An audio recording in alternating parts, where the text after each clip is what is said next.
In the scorched heart of the Arizona Territory, where the sun bled crimson into the canyons at dusk, Eli Harlan first laid eyes on her. He was no ordinary cowboy, tall and weathered, with calloused hands that had roped steers and buried brothers lost to the endless frontier wars. But Eli carried a secret softness, a quiet rebellion against the bitterness that had claimed so many souls before him. That fateful evening, as his posse crested the ridge overlooking the Apache stronghold, bullets whizzed like angry hornets, and the air thickened with the cries of the dying. Eli's rifle bucked in his grip, but his aim faltered when he saw her, Ayanna, daughter of Chief Nantan, standing defiant on a jagged outcrop, her dark hair whipping like a raven's wing in the wind, her eyes, fierce as desert lightning, locking onto his across the chaos.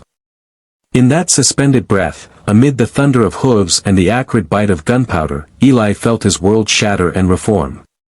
It wasn't the flash of her bronzed skin or the graceful arc of her bow that undid him, it was the unspoken plea in her gaze, a mirror to his own hidden ache for something purer than the blood-soaked land they both called home. Eli had come west chasing dreams of gold and glory, like so many before him, but the trail had twisted into a nightmare of raids and retaliations. His ranch, a stubborn claim on the edge of Apache lands, was a powder keg, fueled by whispers of stolen cattle and vengeful spirits. The white settlers spoke of the savages, in hushed tones around campfires, their faces etched with fear and fury, but Eli had always seen the lie in it. As a boy in Tennessee, he'd watched his father turn away a starving sharecropper at the door, only to find the man hanged by dawn for theft. That lesson had carved deep. Cruelty bred only more shadows. So when the sheriff rallied the posse that sweltering July, Eli rode along not with hate in his heart, but with a reluctant duty, his six-shooter heavy as regret. Little did he know, that ride would awaken a love forbidden by the very stars that wheeled above the mesas, a love that would demand he choose between the world he knew and the humanity he still believed in. Days blurred into weeks after the skirmish, the canyon echoing with the ghosts of the fallen. Eli nursed a grazed shoulder in his solitary cabin, the wound a shallow sting compared to the deeper gash in his spirit. He couldn't shake her image, Ayanna, vanishing into the scrub like smoke, her silhouette a promise of wild freedom he envied. Driven by an impulse he couldn't name, perhaps the same selfless pull that had once led him to share his last water skin with a dying Comanche scout, Eli began leaving small offerings at the border of their worlds. A tin of hardtack here, a bundle of wild onions there, tucked into the fork of a lightning-scarred cottonwood. It was madness, he knew, discovery meant a noose or worse. But in the quiet hours before dawn, as coyotes yipped their lonely hymns, Eli whispered apologies to the wind, hoping they might carry to her ears. Kindness, he'd learned the hard way, was the only currency that crossed invisible lines. One moonless night, as thunder grumbled like an old man's warning, Eli ventured too far. He was tracking a lame foal from his herd, its hoofprints faint in the red clay, when shadows stirred in the arroyo below. Heart pounding, he froze. Apache warriors, silent as specters, encircled the animal, their knives glinting with intent. Among them was Ayanna, her face painted with ochre stripes, a spear poised like judgment. Eli's hand drifted to his holster, but he stayed his draw, breath shallow. What right had he, a stranger in their sacred dust, to claim what the wild had taken? Instead, he stepped into the open, palms raised, his voice cracking the tension like dry twigs. "It's yours," he called softly, the words tumbling out in halting English, laced with the broken Spanish he'd picked up from vaqueros. "The foal, it's hurt. Take it. Heal it, if you can." The warriors tensed, arrows knocked, but Ayanna's eyes widened, not in suspicion, but in something perilously close to recognition. She lowered her spear a fraction, murmuring in her melodic tongue, and the men held.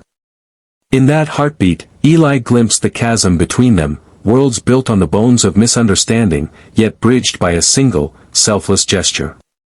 As the warriors melted into the night with the foal slung over a shoulder, Ayanna lingered, her gaze tracing Eli's form as if mapping an uncharted star. She approached, cautious as a doe, and pressed something into his hand, a woven bracelet of sinew and turquoise, warm from her wrist. No words passed, but her touch lingered, electric as a summer storm, igniting a fire in Eli's chest that no prairie blaze could match.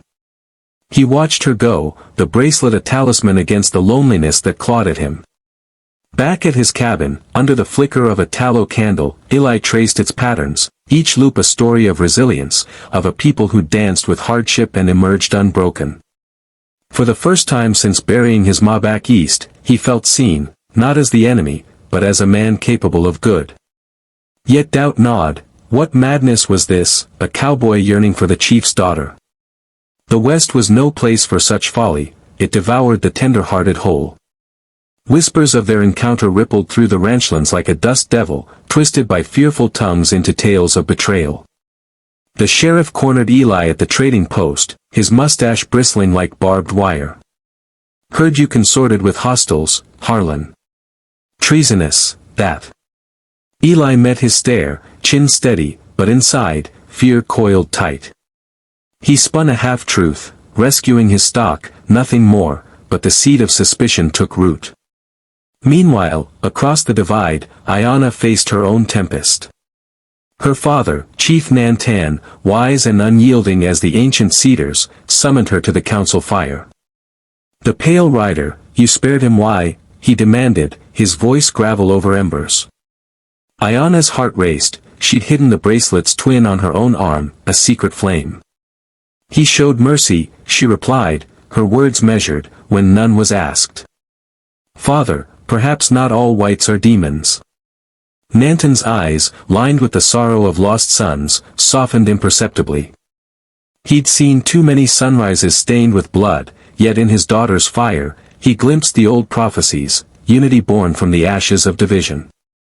As summer waned, their worlds inched closer, drawn by invisible threads. Eli left notes scratched on bark, simple sketches of peace pipes and open hands, tucked into the same cottonwood. Ayanna responded with feathers dyed in sunset hues, symbols of trust in her people's lore. Stolen meetings bloomed in hidden washes, where they'd share stories under the vast, indifferent sky. Eli spoke of his boyhood rivers, lazy and forgiving, and the ache of leaving kin behind.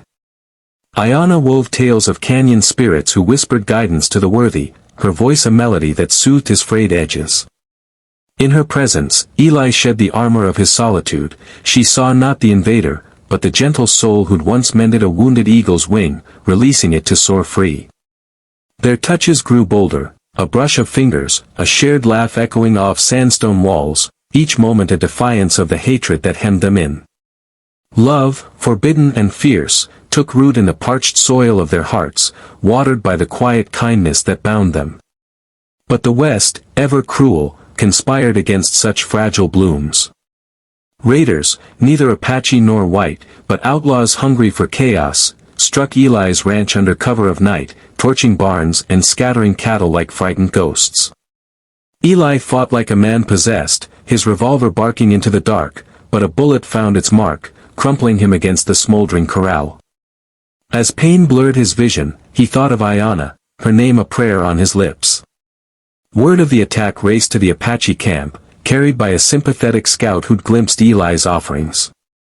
Ayanna, torn between duty and desire, slipped away with two trusted kin, her healer's pouch slung over her shoulder. They found him at dawn, feverish and alone, the ranch a skeleton of ash. Without a word, she knelt, her hands steady as she cleaned his wound with sage-infused water, murmuring ancient songs that wove healing into the air. Eli stirred, his eyes fluttering open to her face, haloed by the rising sun. "You came," he rasped, wonder threading his voice.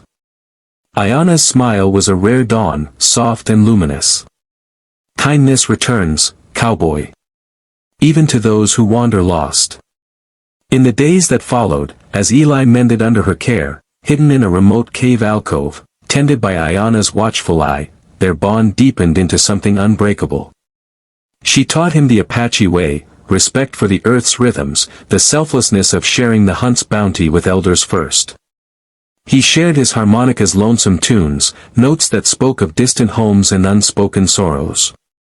One evening, as stars pricked the velvet sky, Ayanna confessed her fear, a vision from the Sweat Lodge, foretelling a great rift if their worlds clashed unchecked.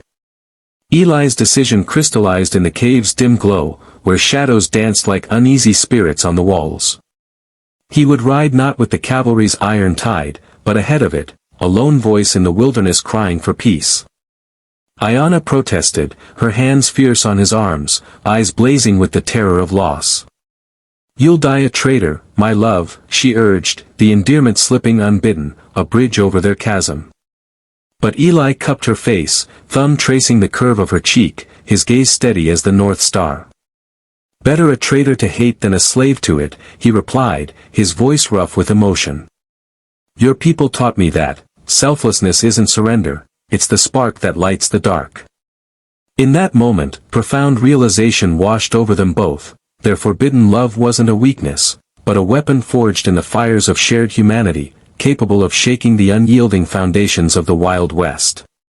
They parted at midnight, Ayanna vanishing into the scrub to warn her father, while Eli spurred his gelding toward the fort's dusty outskirts. The trail was a gauntlet of thorns and memories, visions of his pa's cold rejection, the Comanche scout's grateful nod, each fueling his resolve. He arrived as the column mustered, torches flaring like accusatory eyes, the sheriff's glare cutting through the milling ranks. "Harlan. Thought you'd skulk off after your little parley with the Reds." Laughter rippled, bitter as alkali flats, but Eli stepped forward, rifle slung loose, palms visible in the universal sign of truce. "Sheriff, listen," he began, voice carrying over the knickers of warhorses. "This ain't about glory or grudges. Chief Nanton's people ain't raiders, they're guardians of this land, same as us. I've seen their hearts up close, shared their salt. We ride now, we light a pyre that'll burn us all." Murmurs swelled, a young trooper shifted uncomfortably, his face boyish under the campaign hat, echoing Eli's own hidden doubts. The sheriff's retort was a whipcrack. "Consorting with savages? You're done, Harlan, marked for the rope." But Eli pressed on, his words a torrent born of desperation and truth. He spoke of the foe's mercy, the bracelet's quiet promise, painting pictures of Ayanna not as enemy, but as kin to every soul who'd ever hungered for peace. The column wavered, not all were hardened, farmers turned soldiers, haunted by empty cradles left behind. One grizzled sergeant, who'd lost a leg to a Sioux arrow years back, grunted agreement. "Boys got a point. More blood just means more graves." Chaos erupted, shouts for halt, clatter of sabers sheathed. In the melee, Eli slipped away, heart thundering, toward the Apache Canyon, a gamble on kindness's fragile wing. Meanwhile, in the village nestled like a hidden jewel amid sheer red walls, Ayanna burst into the council lodge, breathless. Chief Nantan rose, his presence a pillar of unbowed strength, but worry creased his brow. "Daughter, what shadows chase you?" She knelt, unfolding the tale, Eli's wound, their stolen whispers, the cavalry's approach. Gasps rippled through the elders, taboo hung heavy, a forbidden love that could fracture alliances within. Yet Nanton's gaze pierced her soul, seeing the glow of conviction there. "This pale one, he risks all for us." Ayanna nodded, tears carving tracks in her dust-streaked cheeks. "He sees us, Father, not as ghosts to conquer, but as people to stand with." An elder scoffed, invoking old wounds, but Nantan silenced him with a raised hand. "The Great Spirit tests us with flames, not to consume, but to refine. If this cowboy's heart is true, we meet him not with arrows, but with open fire." As dawn gilded the rims, Eli crested the canyon's lip, alone and exposed, a white flag of torn shirt fluttering from his saddle horn. Below, the Apache gathered, warriors in feathered regalia, women clutching babes, children wide-eyed at the intruder. Arrows whispered from bows, but held. Then Ayanna emerged, striding forward with Nanton's blessing etched in her poise, and the world narrowed to her approach. "You came," she breathed, reaching for him, their fingers entwining like roots seeking water. Eli dismounted, knees weak, and knelt before the chief, who stood regal amid his people. Nantan, Eli said, voice steady despite the tremor in his chest, I ain't here to take. I'm here to give, my word, my life, if it buys breath for your kin. The chief's eyes, ancient as the petroglyphs scarring the walls, searched him, finding no guile. It was then the unexpected turn unfurled like a storm's sudden fury. Horns blared from the east, the cavalry, undeterred by Eli's plea, charging with sabers drawn, dust boiling in their wake. Panic surged, warriors knocked arrows, women herded children to safety. Iana's hand tightened on Eli's, terror flashing in her eyes. But in that crucible, Eli's selflessness ignited. He remounted, wheeling his horse between the lines, a living barrier. Hold, he roared to both sides, his cry echoing off stone. To the Apache, your arrows will only feed the grave. To the charging blues, this is peace you're trampling, turn back, or damn us all. Bullets sang past, a stray grazing his hat, but Eli stood firm, arms outstretched, a cowboy's silhouette against the sunrise. The emotional climax crested like a wave breaking on eternity's shore. Chief Nantan, moved by the stranger's stand, stepped forward, laying his hand on Eli's shoulder, a gesture seismic in its simplicity, rippling through the ranks. Enough blood, the chief intoned, his voice booming. Warriors lowered bows, the cavalry, witnessing the tableau, faltered, horses rearing in confusion. The young trooper from the muster spurred ahead, rifle raised not in threat, but salute. Harlan's right, God help us, we're done killing shadows. One by one, the column reined in, the sheriff's curses drowned by the murmur of reluctant accord. Iana rushed to Eli, burying her face in his chest, sobs mingling with laughter as the canyon exhaled. In that act of profound generosity, Eli's body as shield, Nantan's trust as key, enemies became uneasy allies, the forbidden love a catalyst for transformation. The West, for one trembling dawn, trembled not with violence, but with the power of humanity reclaimed. As the sun climbed, treaties were sketched in the dust, provisional pacts for shared waters, joint patrols against true outlaws. Eli and Iana walked the canyon's edge that eve, hands clasped, the bracelets turquoise catching firelight. You shook the stars for me, she whispered, her head on his shoulder. Eli smiled, weary but whole. No, love, we shook them together. Kindness ain't loud, it's the quiet force that moves mountains. Months wove into years, their union, once a spark of scandal, bloomed into legend, a mixed hearth where Apache chants mingled with cowboy ballads, teaching children the art of bridging divides. In the end, as elders gathered round fires to retell the tale, the message lingered like sweetgrass smoke. In a world scarred by suspicion, one selfless heart can unravel the knots of hate, weaving instead a tapestry of hope. Love, in its truest form, knows no borders. It is the generous flame that warms all who dare to draw near. And so, under the endless Arizona sky, Eli and Iana's story endures, a beacon for wanderers everywhere, whispering that humanity's greatest victory lies not in conquest, but in the simple, transformative act of seeing the soul in the stranger.